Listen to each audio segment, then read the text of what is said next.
Minsan, may mga taong darating sa buhay natin na parang sagot sa dasal. Tahimik, simple, pero ramdam mong may kakaiba.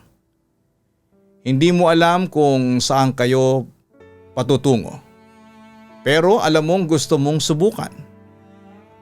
Doon nagsisimula ang kwentong akala natin panghabang buhay. Pero minsan pala, pang-aral lang. Habang tumatagal, mas lumalalim, mas nagiging totoo, mas nagiging seryoso.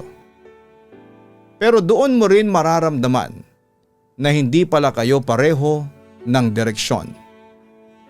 Ikaw, handang mangarap.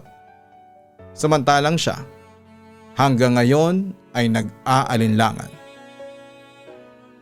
May mga araw na hindi na kayo nag-uusap tulad ng dati.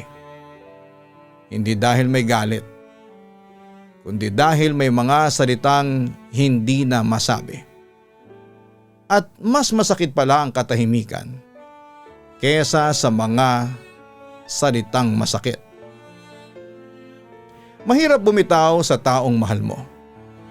Pero mas mahirap manatili sa relasyong ikaw lamang ang lumalaban. Minsan kailangan mong piliin ang sarili mo. Kahit na mahal mo pa siya. Hindi lahat ng kwento ng pag-ibig ay may happy ending. Pero lahat ng kwento ay may bagong simula. At sa araw na natutunan mong mahalin ang sarili mo, doon ka handa muling magmahal.